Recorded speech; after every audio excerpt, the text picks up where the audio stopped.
अब एक काम करो, बोले क्या, सुंदर प्रसाद बनाओ, प्रसाद बना करके सिद्ध करके वो यहीं कहीं बैठे होंगे, ज्यादा दूर गए नहीं होंगे, उनको लेके आओ। मंदिर में प्रसाद सिद्ध हो रहा था रहीम जी को प्रसन्न करने के लिए, लेकिन ठाकुर जी इतने व्याकुल हो गए, बोले अभी तो चूल्हा जलाएंगे, कढ़ाई धरेंगे, तब कुछ बनाएंगे, तब तक रहीम जी वृंदावन पहुंच जाएंगे। इतने में ठाकुर जी ने क्या किया, ठाकुर जी के सामने जो सोने की थाल में प्रसाद रखा था, ठाकुर जी ने वो थाल उठाया बड़ा सा और अपने कंधे पर रखा, खुद ही चले गए, स्वयं ही चले गए। यहां रहीम जी गोविंद कुंड पर बैठे थे, खूब गुस्सा हो रहे थे, ठाकुर जी को भली बुरी सुना रहे थे। लेकिन जैसे ही देखा गिरिराज पर्वत से उतरते हुए श्याम सुंदर आ रहे हैं, और झांकी कैसी है, कटिकाचनी पहनी है, मोरपिच्छ पहना है, जो स्वरूप ठाकुर जी का ऐसा रहता है, हाथ में वंशी लेकर के, और ठाकुर जी यहाँ कंधे पर विशाल थाल लेकर के ऐसे उसको संभालते हुए ठाकुर जी आ रहे हैं। आहा, रहीम जी के लिए रहीम दास जी ने उसी समय ठाकुर जी की छवि का वर्णन किया, बहुत सुंदर। क्या वर्णन करते हैं, कैसे लग रहे हैं श्याम सुंदर। आहा, काछे काछिन कलित मुरली कर, पीत पिछोरी साल की, बंक तिलक के सर को कीन्हो, दुति मानो विदुबाल की।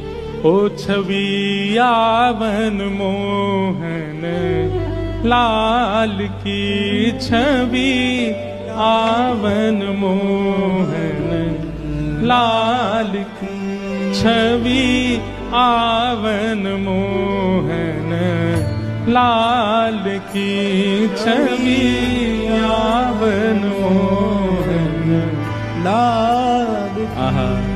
हाँ, काछे काछ निकलित मुरली कर, पीत पिछोरी साल की, बंक तिलक के सर को कीन्हो, दुति मानो विदुबाल की। ओ छवि आवन मोहन। अरे मोय कोई वेद ध्वनि ब्रज में सुनावे तो मेरे कान इतने रीझे ना आए, लेकिन कोई प्रेम आसक्त है करके मुंह को घोरी घोरी गारी सुनावे, सो मैं तो वह के सामने प्रकट है जाऊं। वाह, ओ छवि आवन मोहन लाल की, छवि आवन मोहन लाल। और थाल सामने रख करके ठाकुर जी वहां से अंतर ध्यान हो गए, लेकिन रहीम दास जी की स्थिति ऐसी, वो तो उसी छवि में छके हुए बैठे हैं, थाल सामने रखा है। इतने में गुसाई जी अपने असंख्य सेवकों के साथ खूब सारा प्रसाद बना करके लाए। रहीम जी के पास जैसे ही पहुंचे तो देखें यहाँ तो पहले से ही थाल रखी, और ये वो थाल है जो श्री जी बाबा की है, श्रीनाथ जी की है। नेत्र बंद हैं। गुसाई जी बोले, रहीम जी ये थाल आपके पास आई कैसे।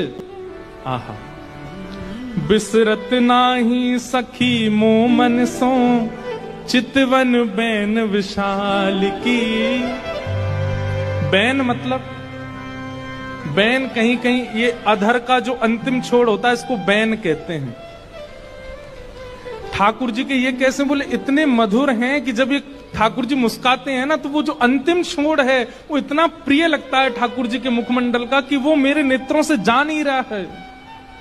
विसरत नाही सखी मोमन सो, चितवन बैन विशाल की।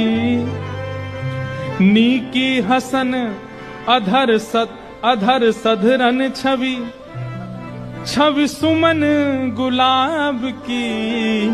ओ छवि आवन मोहन लाल की, छवि आवन लाल की। और जल सो डार दियो पुत्रिन पे डोलन मुक्ता माल की। जल सो डार दियो पुत्रिन पे डोलन मुक्ता माल। आप मोल बिन मोलन डोले, बोलन मदन गोपाल की। आप मोल बिन मोलन डोलन, बोलन मदन गोपाल की। हे छवि आवन मोहन लाल